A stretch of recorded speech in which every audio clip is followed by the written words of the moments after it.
Y ahí está el Palacio Legislativo donde vamos a entrar en un momento. Condenamos al inocente Orlando Montano Morales. Oficialmente ya tenemos un caso de COVID-19 en El Salvador.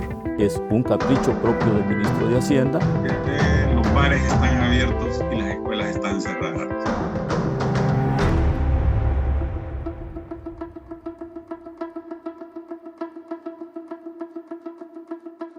Bienvenidos a este programa especial de Focos TV. En nuestro equipo editorial evaluamos de entre todos los hechos noticiosos que marcaron este año para definir la noticia más importante y el personaje del año según Focos TV. Iniciamos con los 5 momentos que por su trascendencia noticiosa marcaron a nuestro país en 2020.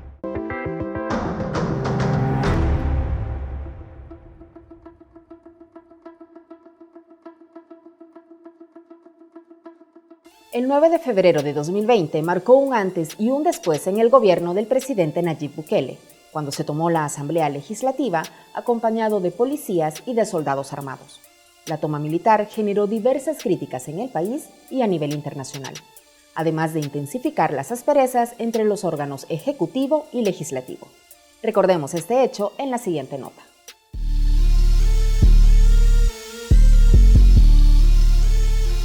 El mandatario salvadoreño Nayib Bukele generó duras críticas por sus acciones durante el 9F, cuando llegó al órgano legislativo custodiado por la Fuerza Armada y la Policía Nacional Civil y ocupó la silla del presidente de la Asamblea, Mario Ponce. El objetivo era presionar por la aprobación de un crédito financiado por el BCIE por $109 millones para la tercera fase del Plan Control Territorial. Nos convocamos de nuevo si no aprueban el plan. ¿Hasta dónde puede llegar?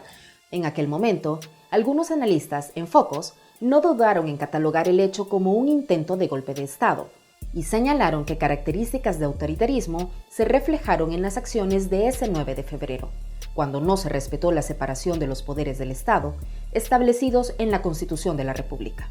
Sin embargo, la preocupación principal es que estas acciones tengan respaldo en la población. El autoritarismo en El Salvador tiene respaldo social. Y por eso es que los peligros crecen en el caso de estos ejercicios. Porque para una parte de la población siguen siendo figuras míticas y populares. Un dictador que no respetaba la ley, pero no porque decidiera no respetar, porque él era la ley. Él no podía hacer nada ilegal porque era la ley. Entonces, teniendo ese respaldo social en el autoritarismo, creo que debemos ver de frente estos hechos y esperar una aclaración de la Fuerza Armada y de los comandantes. Si quisiéramos apretar el botón, solo apretamos el botón. Según el análisis de los especialistas, desde la firma de los acuerdos de paz, las acciones de la Fuerza Armada dependen más de la voluntad del presidente en turno que de lo que le ordena la Constitución. Y especialmente, este Ejecutivo le ha dado mayor protagonismo a los militares en materia de seguridad pública, donde tradicionalmente han participado desde Francisco Flores, así como durante las emergencias por la pandemia de COVID-19, en los cercos sanitarios y repartición de alimentos, y las emergencias por desastres naturales.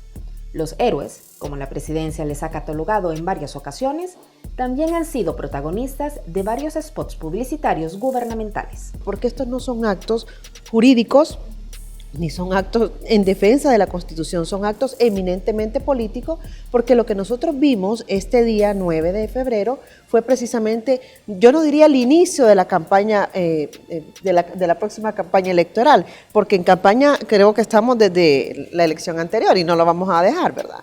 Pero el tema es que es ya un protagonismo distinto y el uso de recursos públicos en función de una proyección determinada que va en detrimento precisamente de un órgano de Estado, que en este caso es la Asamblea Legislativa. Los choques entre los órganos del Estado generaron dudas en diversos sectores sobre la gobernabilidad en el país. ¿Qué se necesita para garantizarla? El conflicto está muy presente en la historia de la humanidad y este es un ejemplo de un conflicto muy claro. Ahora, ¿qué vías hay para, digamos, encauzar este problema? Bueno, la vía para mí más importante es el respeto a la Constitución y el respeto a las reglas de juego. Es decir, el presidente, la Asamblea los jueces, etcétera, tienen que respetar las reglas de juego. Diversos organismos internacionales, incluyendo al embajador de los Estados Unidos en El Salvador, hicieron un llamado a la cordura y a mantener el Estado de Derecho. Además, las acciones del 9F generaron alerta nacional e internacional ante los posibles indicios de inestabilidad en el país, así como llamados a mantener y respetar el sistema democrático. Las acciones del 9 de febrero de 2020 también generaron la interpelación del ministro de la Defensa, René Merino Monroy, quien defendió su papel de proteger la seguridad del presidente y negó que dichas acciones hayan excedido el mandato constitucional de la Fuerza Armada. Este, sin duda, fue uno de los momentos que marcaron la complicada relación que aún se mantiene entre los órganos de Estado.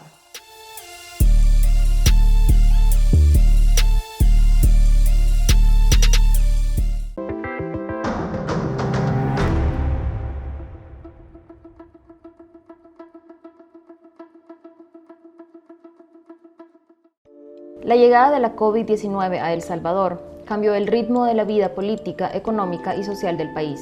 El 18 de marzo, días después de que el presidente Nayib Bukele ordenara una cuarentena obligatoria para toda la población, se confirmó el primer caso de contagio. Desde esa fecha han pasado 9 meses de mucha incertidumbre y crisis constante.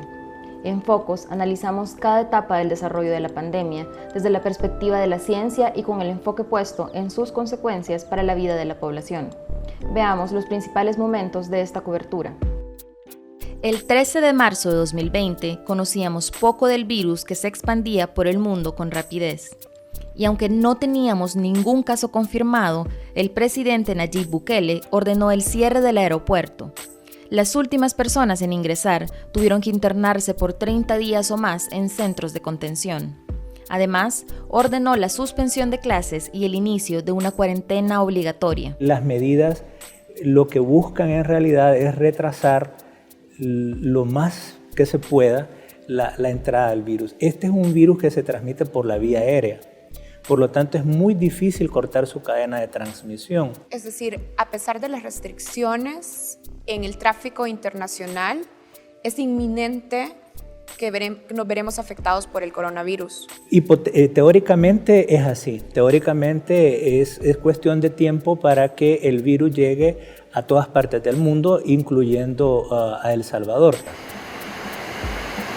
Pero los centros de contención gubernamental no contaban con las condiciones para prevenir contagios, ni formaban parte de una estrategia sanitaria acorde al nivel de desarrollo de la pandemia. Quienes eran señalados de violar la cuarentena también fueron llevados a estos centros. Muchas de esas detenciones fueron denunciadas por considerarse arbitrarias. Lastimosamente no se está trabajando desde un enfoque de derechos, no hay un enfoque comunitario, y si utilizamos esto de la persona que no acate va a sufrir esto, el típico premio y castigo, ¿vea? Entonces estamos condicionando esta situación y tenemos una respuesta negativa de parte de los agentes de seguridad. Bien, veíamos que a una hora de haberse dado el comunicado de presidencia ya habían retenciones. Bien. Y al día siguiente teníamos 300 personas retenidas. Las autoridades nunca dieron información fidedigna y coherente sobre el número de casos y las muertes por COVID-19. Y ante los reclamos por esta opacidad, el gobierno declaró en noviembre la reserva total de los datos. Tras 4 meses de encierro, el gobierno enfrentó duras críticas por extender la cuarentena sin justificación científica. Los conflictos entre la Asamblea y el gobierno impidieron regular la apertura escalonada de la economía, y ante una falta de acuerdos entre ambos órganos, esta etapa se inició de golpe. El fin de la cuarentena fue un duro despertar en la nueva normalidad. La paralización de la economía dejó al país con un saldo de pérdida de 80.000 empleos formales y una previsión de caída del Producto Interno Bruto de menos 9% para el 2020. Aunque el gobierno entregó un bono de $300 a familias de escasos recursos, la deficiente focalización del mismo impidió que llegara con efectividad a todas las personas necesitadas. Además, el gobierno sustituyó el bono por la entrega de cestas alimentarias, cuyo plan de distribución tampoco ha sido transparentado. La educación resintió la transición forzada hacia el formato a distancia. Un estudio de Save the Children indica que 7 de cada 10 niños consideran que su aprendizaje no fue significativo este año. Además, Focos reportó las consecuencias de la suspensión de los servicios regulares de salud para la población que padece enfermedades crónicas. Y mientras la economía abría de golpe, los números por COVID-19 subían aceleradamente. El Hospital El Salvador, construido para prevenir la saturación de servicios de salud por la pandemia, aún no estaba terminado. Los principales hospitales del país tuvieron que utilizar cafeterías y salones de reuniones como griparios. Los médicos reclamaban falta de equipo de protección. Para agosto, cuando la primera etapa del Hospital El Salvador fue inaugurada, la curva ya había desacelerado su crecimiento. Hasta la fecha, el número de casos de COVID reportados cada día se mantiene en un nivel intermedio. Sin embargo, los expertos advierten de un posible repunte debido a las fiestas navideñas y de fin de año.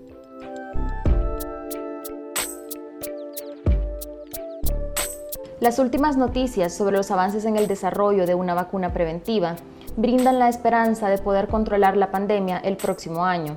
Sin embargo, los impactos de este periodo extraordinario para todo el mundo durarán incluso más que la enfermedad y requerirán de decisiones políticas contundentes que nos permitan superar la crisis.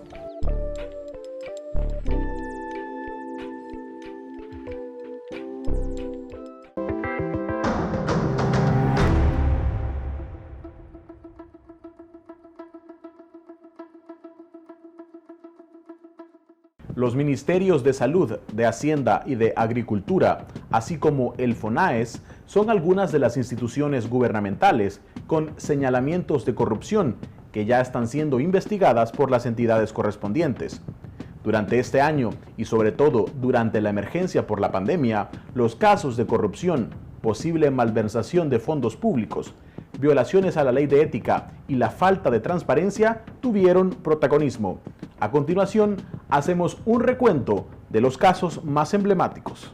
Durante la emergencia por pandemia, investigaciones periodísticas revelaron indicios de corrupción en diferentes instituciones de este gobierno. Algunas de ellas hicieron eco en las autoridades de la Fiscalía General de la República, y entre el 9 y 12 de noviembre de 2020 se realizaron diversos allanamientos que generaron asperezas entre la Fiscalía y la Policía Nacional Civil, que custodió los procesos de forma hostil. Uno de los primeros casos sobre compras irregulares fue el de máscaras protectoras que hizo el Ministerio de Salud por $250,000 a la empresa de quien en ese momento fungía como presidente del Fondo Ambiental del Salvador, FONAES, Jorge Coqui Aguilar.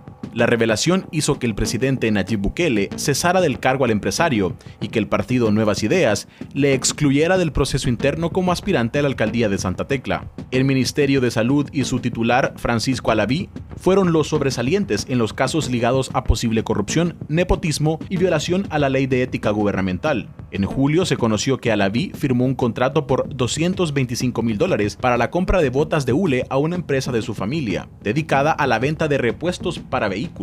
Asimismo, el Ministerio de Turismo alquiló por 2 meses a un primo del ministro una casa para utilizar como centro de contención por $13,000. Solo durante la cuarentena por COVID-19, Salud realizó compras que ascienden a poco más de $155,3 millones. La emergencia y sus implicaciones en materia de maniobras legales para agilizar compras y movimientos financieros permitieron el mal uso de los fondos. Así lo confirmó Focos en una investigación publicada en agosto, donde se reveló que el Ministerio de Obras Públicas gastó más de $138 millones del Fondo de Protección Civil y Mitigación de Desastres FOPROMID para decorar fachadas de hospitales. Aunque la ley del FOPROMID establece que dichos fondos solamente pueden ser utilizados para una emergencia nacional o prevención de desastres, el MOP los utilizó para la compra de reflectores para iluminar fachadas, así como para estructuras publicitarias y logos del gobierno en varios hospitales nacionales. Con la crisis por la paralización económica, el gobierno decidió en abril brindar un bono de $300 que generó incertidumbre en su planificación y entrega. En mayo, se decidió cambiar la ayuda económica por paquetes de alimentación, cuyo plan, criterios de distribución y financiamiento tampoco fueron dados a conocer claramente. El Ministerio de Agricultura y Ganadería está siendo investigado de momento por la compra de alimentos y de insumos médicos por un monto de $139.3 millones. El Ministerio de Hacienda también está bajo investigación y los últimos días de noviembre bloqueó el acceso a auditores de la Corte de Cuentas, quienes recababan información para fiscalizar el uso de fondos durante la emergencia sanitaria. En octubre de ese año, Focus cuestionó al ministro Alejandro Zelaya sobre los informes de cómo las diferentes instituciones utilizaron los fondos de emergencia. El funcionario dijo desconocer esa información. Pero la emergencia no fue el único momento en el cual se identificaron actos arbitrarios en instancias gubernamentales.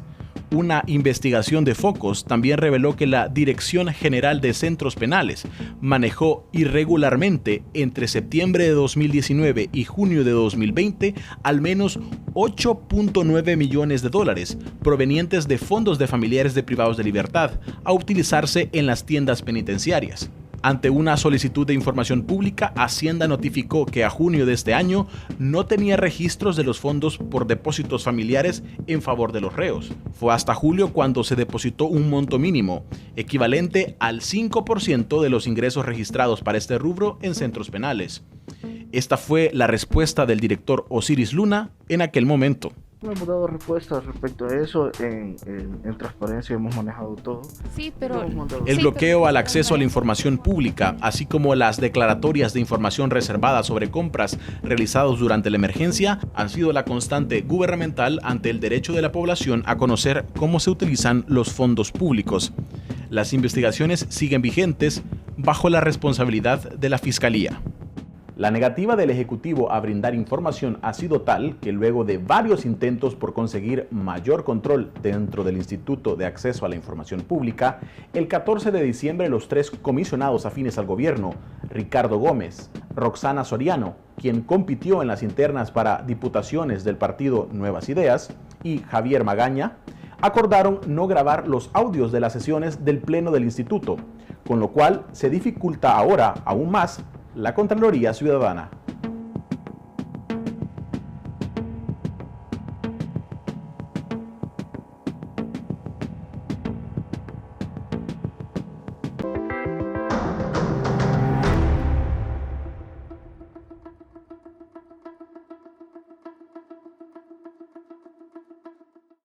Desde que asumió la presidencia, Nayib Bukele sembró esperanzas de que el Ejecutivo daría un viraje en la forma en que se manejó la justicia transicional en el pasado.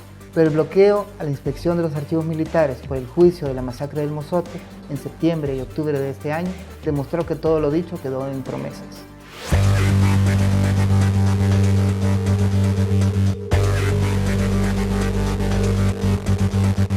En su primer mes en la presidencia, Bukele ordenó borrar el nombre de Domingo Monterrosa de la fachada de la Tercera Brigada.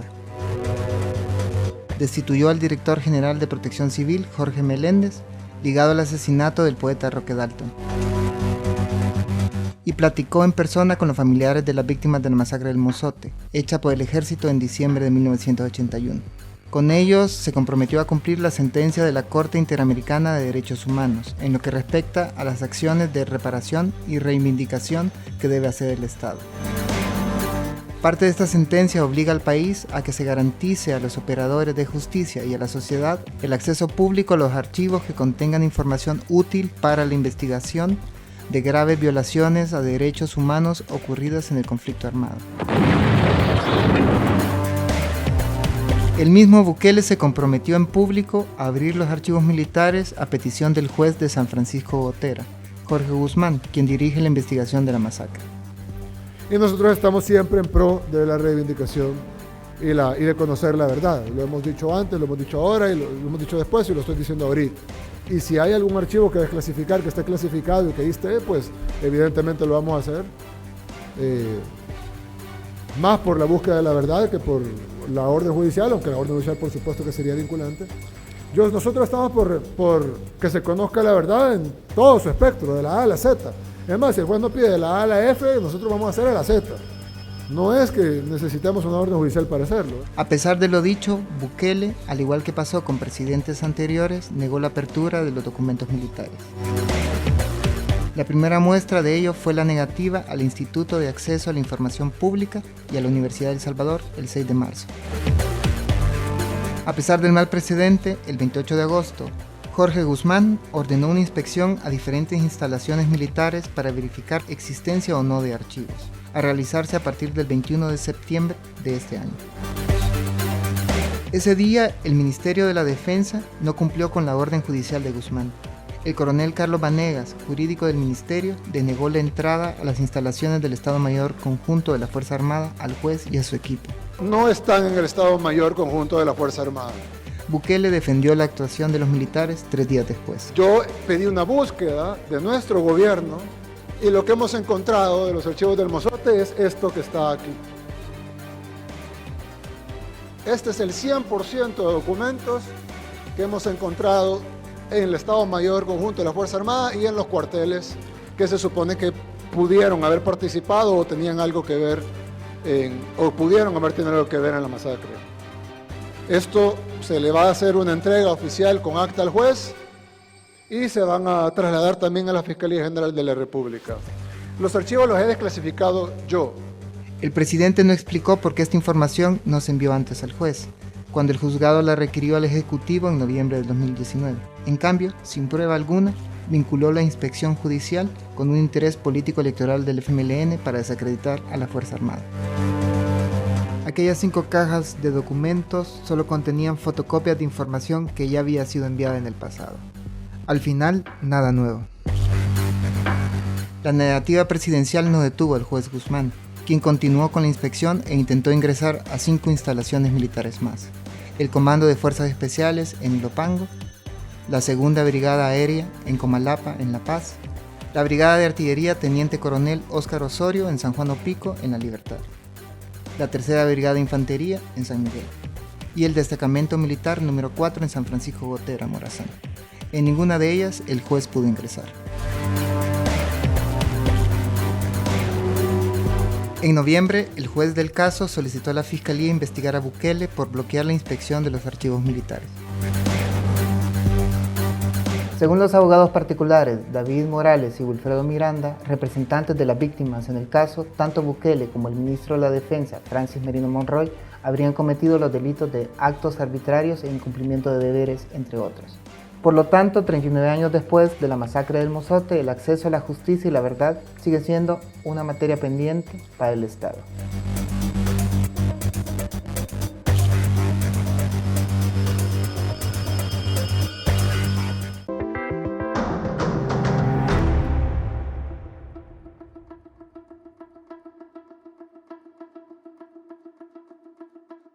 Las tormentas tropicales Amanda y Cristóbal golpearon a El Salvador en sucesión entre el 31 de mayo y el 6 de junio, causando lluvias, vientos fuertes e inundaciones. La Dirección General de Protección Civil registró en esas fechas más de 2.000 incidentes y una treintena de fallecidos. Además, las tormentas profundizaron las condiciones de vulnerabilidad para más de 600.000 personas que enfrentaban las dificultades de la crisis por el COVID-19. Veamos cómo estos y otros fenómenos climáticos nos afectaron en este año.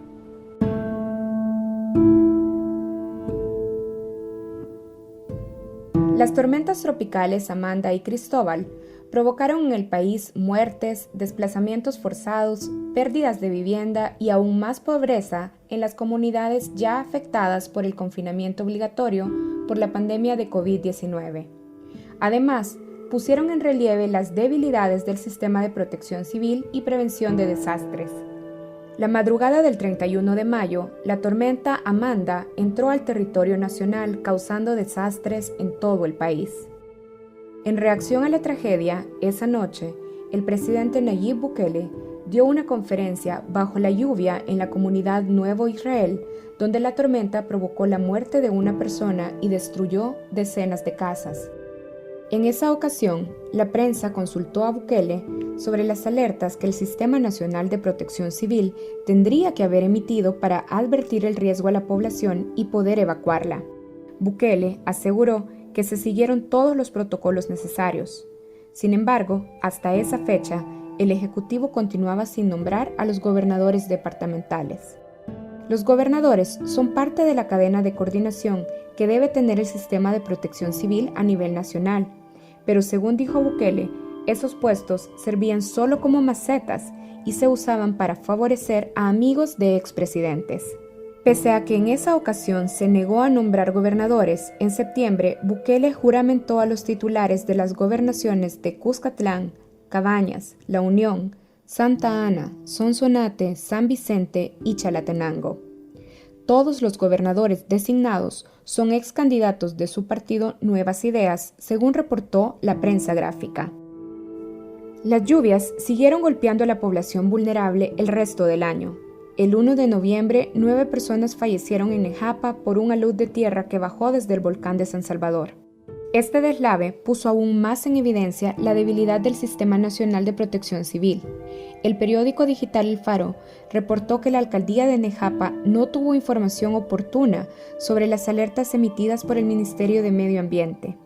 Como resultado, los vecinos de Nejapa no fueron evacuados de sus viviendas, pese a encontrarse en una zona de riesgo. Solo 9 días después, El Salvador enfrentaba la amenaza de ETA, una tormenta que ya había provocado graves desastres en Honduras, Guatemala y Nicaragua. En esta ocasión, las alertas sí se activaron con antelación y se evacuó a cientos de personas. Esa preparación y el cambio de ruta de la tormenta previnieron que más tragedias se sumaran en el país. El 15 de noviembre, Iota, una segunda tormenta, golpeó a Centroamérica, pero se disipó sobre el territorio nacional. La cantidad y la fuerza de los fenómenos climatológicos presentados este año llevaron a organismos internacionales como la ONU a alertar sobre los efectos del cambio climático en países vulnerables como los de Centroamérica. El Salvador es un país de alto riesgo debido al desordenado desarrollo urbanístico, la deforestación de las zonas de recarga hídrica y la desigualdad social.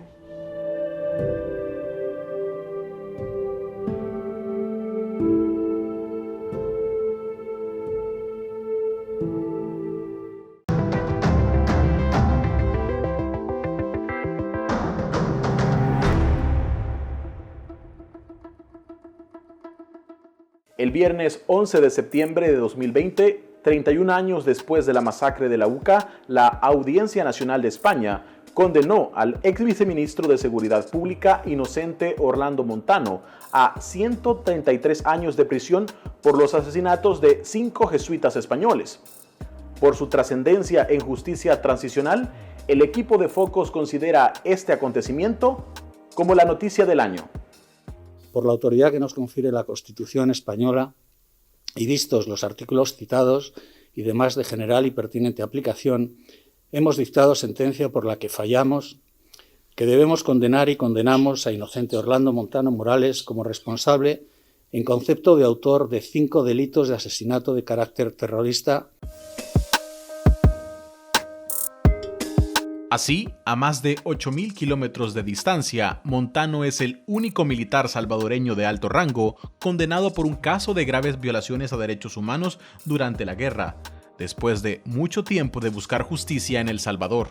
Desde entonces, tanto la Compañía de Jesús como los familiares tuvieron el serio propósito de buscar justicia y pedir que se abriera una investigación seria y un proceso en El Salvador, lo que se hizo imposible a partir del año 2000, cuando quizás recordaréis que se intentó abrir el caso y se llevó a la Sala de lo Constitucional de la Corte Suprema, donde se perdió alegando que había prescrito el crimen. Es decir, que todos los esfuerzos de verdad se han hecho en El Salvador, que creo yo también que es donde se deben hacer. Y fue en ese momento cuando tomamos la decisión y con el apoyo de los familiares, teniendo en cuenta, y eso ya es, digamos, sutilezas jurisdiccionales si cabe, pero que 5 de los jesuitas asesinados eran originalmente españoles, y decidimos hacer uso de esa provisión legal que permite traer un caso a España aun cuando los hechos tuvieran lugar fuera de España y aun cuando los responsables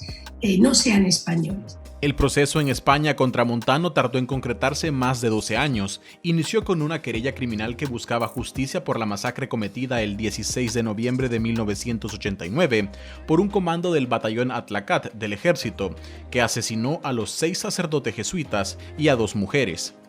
En 2011 y 2016, el juez español Eloy Velasco giró órdenes de captura para 17 militares salvadoreños que habrían planeado y participado en la masacre.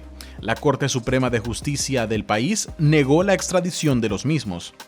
El único que fue capturado fue Inocente Orlando Montano, que residía en los Estados Unidos y fue extraditado a España en 2017, acusado como uno de los autores intelectuales de lo ocurrido en la UCA. Aunque la sentencia concluye que se cometieron 8 asesinatos terroristas, legalmente España solo podía condenar por la muerte de los 5 ciudadanos españoles, por su legislación vigente. Montano y sus defensores alegaron durante todo el juicio que él, desde su cargo, no tenía poder de decisión alguno, algo que se repitió hasta el último día de audiencias, el 14 de julio pasado. Por mucho que las partes acusadoras repitan que las funciones del viceministro eran el aspecto operativo sobre la policía, no es así. Las funciones del viceministro de Seguridad Pública eran administrativas sobre la policía, no operativas. En cualquier caso, entendemos que procede la absolución de mi representado y no debe ser condenado. Para mí no tiene ninguna lógica porque primero, el Ministerio de Defensa, si bien no se involucra en las decisiones operativas de día a día de la Fuerza Armada, sí se involucra en las decisiones mayores de nivel estratégico que se toman en la Fuerza Armada, y por eso existe un alto mando militar que se compone no solo como por el jefe y su jefe de Estado Mayor, sino que por los 2 viceministros en ese entonces de Defensa y de Seguridad Pública y el ministro de Defensa. Y pues el alto mando en sí, sin adscribirle la limitación militar, pues incluye al presidente de la República, que es la máxima autoridad. Los alegatos de la defensa no convencieron al tribunal, que sí encontró pruebas de que la masacre de los jesuitas fue planeada, acordada y ordenada por los miembros del alto mando de las Fuerzas Armadas, órgano al que pertenecía Montano en su condición de viceministro de Seguridad Pública. El juicio que se inició hace un par de semanas aquí en España en contra de mi persona, considero que ha adolecido de muchos errores técnicos, y no solamente técnicos, sino que también morales, porque se ha mentido a destajo.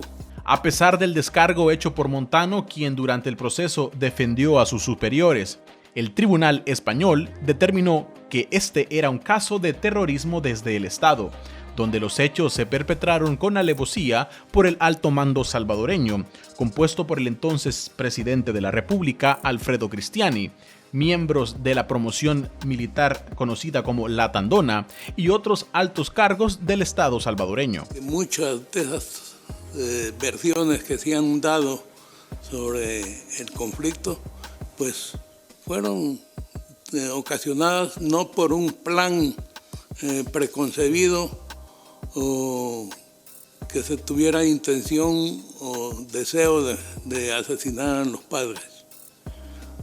Yo pienso que fue un error grandísimo el que cometieron los soldados, y como tal, pues no eximo de la responsabilidad pues al alto mando, eximo de la responsabilidad a todos los que hemos sido mencionados por la Comisión de la Verdad.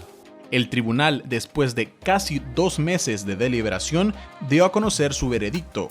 Y condenamos a Inocente Orlando Montano Morales como responsable en concepto de autor de 5 delitos de asesinato de carácter terrorista ya definidos en las personas de don Ignacio Yacuría Beascoechea, de don Ignacio Martín Baró, de don Segundo Montes Mozo, de don Amando López Quintana y de don Juan Ramón Moreno Pardo, sin la concurrencia de circunstancias modificativas de la responsabilidad criminal a las penas por cada uno de los 5 delitos de 26 años, 8 meses y 1 día de reclusión mayor, con el límite de cumplimiento de condena que no podrá exceder de 30 años. Además de la pena de cárcel, Montano también fue condenado a pagar los gastos de la acusación pública y de la de los querellantes. La sentencia es muy sólida, la sentencia está fundamentada, utiliza argumentos muy sólidos para decir el por qué llega a la prueba. Construye perfectamente como una coautoría inmediata la autoría del señor Montano. Construye perfectamente el por qué es un terrorismo de Estado y cómo se enmarca en el contexto que se estaba produciendo entonces o de guerra civil. La sentencia fue vista por defensores de derechos humanos en el país como un nuevo empuje para que la justicia salvadoreña hiciera lo suyo retomando el caso.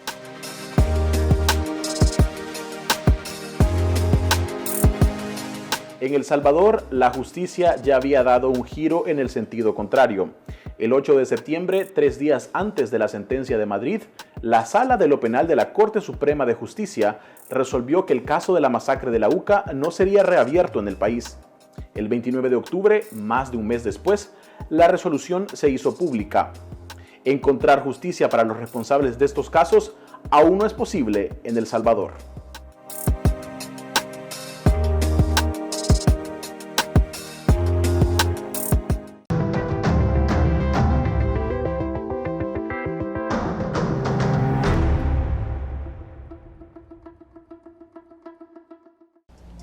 Con un año y medio en el poder, el presidente Nayib Bukele se ha consolidado como el mandatario mejor evaluado por la población salvadoreña en toda la era democrática del país, y el partido político que fundó está a punto de ganar las elecciones legislativas y municipales con contundencia, según las encuestas.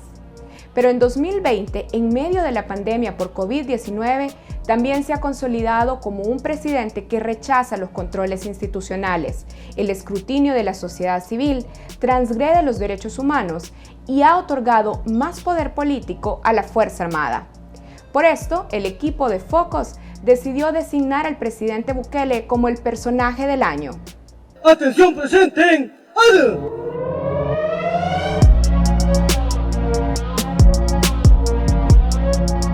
Los diputados que no están acá están en desacato constitucional. Felicito a los que sí cumplieron con su labor constitucional de estar acá. Ahora, creo que está muy claro quién tiene el control de la situación y la decisión que vamos a tomar ahora la vamos a poner en manos de Dios. La irrupción de Bukele el 9 de febrero al salón de sesiones del órgano legislativo fue el primer ejemplo en el que el presidente juntó a Dios y a los militares para presionar a los diputados a aprobar un millonario préstamo para financiar un plan de seguridad cuyas estrategias, métodos, metas y objetivos no se conocen.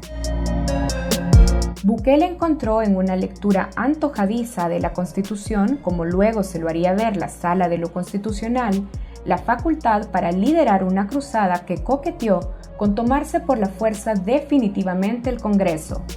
El pueblo salvadoreño completo sabe, nuestros adversarios lo saben, la comunidad internacional lo sabe, nuestra Fuerza Armada lo sabe, nuestra Policía Nacional Civil lo sabe, todos los poderes fácticos del país lo saben.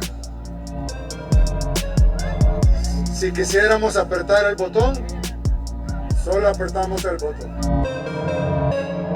A pesar de que la sala ordenó a Bukele abstenerse de utilizar a la Fuerza Armada y a la policía para actos políticos, su rol protagónico en el 9F sería el presagio del protagonismo que ambas instituciones tendrían en los próximos meses con la llegada del COVID-19 al país. Muchas de las medidas que restringían o limitaban derechos fundamentales de los salvadoreños se decretaron desde el Ejecutivo, sin el aval del Legislativo o haciendo una interpretación estirada del Código de Salud. He dado la instrucción al ministro de la Defensa, al director de la Policía, al ministro de Seguridad, le he dado la instrucción de que sean más duros con la gente en la calle. Yo no quiero escuchar, y bueno, si en un país libre lo pueden poner, pero no me va a importar ver en las redes sociales, ay, me decomisaron el carro, ay, me doblaron la muñeca. No vamos, eso es mucho menos a que se muera su familia y la familia de otros. Así que sí, lo van a detener y lo van a llevar a los centros de contención. Y iba a pasar 30 días con desconocidos, en lugar de estar en su casa. La Fuerza Armada nuevamente tuvo un rol protagónico. Sin embargo, la Sala de lo Constitucional dejó sin efecto en varias ocasiones las medidas extremas y los decretos ejecutivos en respaldo de la Asamblea, Bukele reaccionó en su cuenta de Twitter anunciando que no acataría las resoluciones del tribunal. ¿Qué dictador? Los hubiera fusilado todos o algo así, si fuera de verdad un dictador. Salvás 1000 vidas a cambio de 5, ¿no? Pero no soy dictador, es más, ellos son los dictadores que nos quitan los poderes que por constitución y por ley tenemos. A finales de mayo, una incansable tormenta provocó caos en San Salvador. Bukele organizó un pequeño mitin frente a la comunidad Nuevo Israel, una de las más afectadas por las lluvias. Ahí el presidente rechazó abiertamente la legitimidad de los otros órganos del Estado. Y ante la realidad, no hay sentencia en la sala constitucional que valga, no hay decreto de los diputados que valga. Además, ellos no van a gobernar por decreto. Este pueblo escogió un gobierno. El Estado tiene 3 poderes, pero solo hay un gobierno. El gobierno central, el gobierno nacional, el gobierno de la República. Y la cabeza de ese gobierno es el presidente de la República, no de la Asamblea Legislativa. Ellos no pueden gobernar por decreto, poniendo comités, supracomisiones, para que gobiernen por decreto, que sean un cogobierno. ¿Cuándo se ha visto eso en El Salvador? Eso no es democracia. La democracia es lo que escoge el pueblo. Y el pueblo escogió a este gobierno que está con ellos a la par. Sin embargo, su rechazo al sistema de pesos y contrapesos también coincide con otorgarle más poder político a las cúpulas militares de la Fuerza Armada, algo que debió quedar en el pasado tras la firma de los acuerdos de paz. Nos vendieron una paz que en realidad era un saqueo. Y ahora es nuestra labor construir la verdadera paz. Y en esa labor, uno de los pilares fundamentales para lograrla es la Fuerza Armada.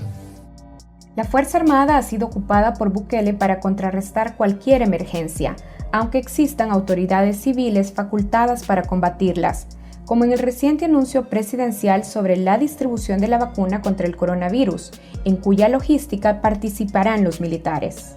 Y en el caso de Nayib Bukele, con un liderazgo personalista legitimado por la Fuerza Armada, a la que le ha dado un rol muy significativo durante su gestión.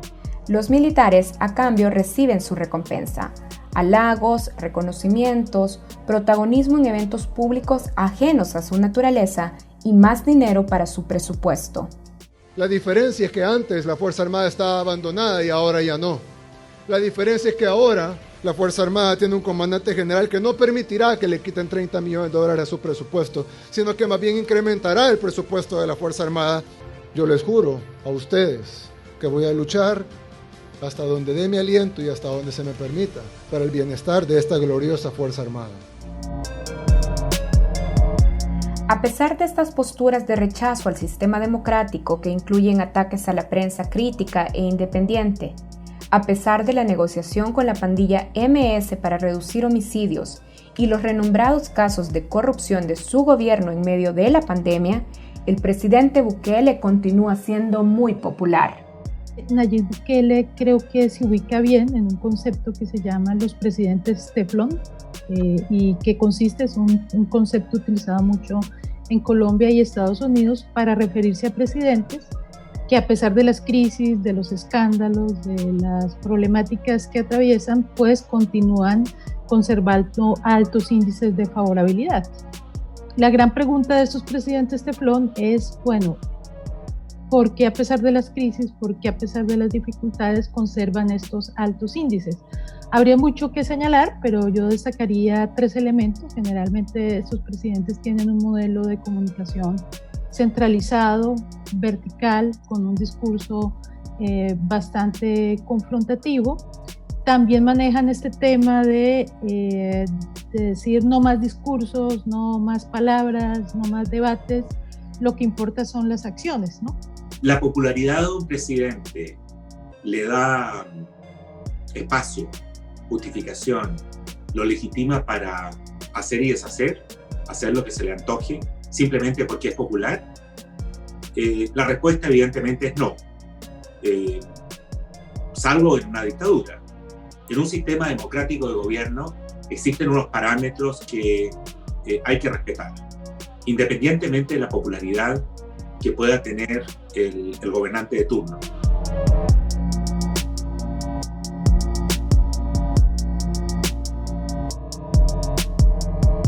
La última encuesta encuesta de la UCA coloca a Nuevas Ideas como el gran favorito para ganar las elecciones legislativas de febrero. El partido del presidente podría conseguir una importante mayoría que le otorgue más poder político e influencia en otras instituciones que mantienen la balanza en un sistema democrático. Así cerramos este programa especial. Gracias por habernos acompañado en este 2020. En medio de estas fiestas de Año Nuevo, recuerden mantener las medidas de salud adecuadas. Los esperamos en 2021.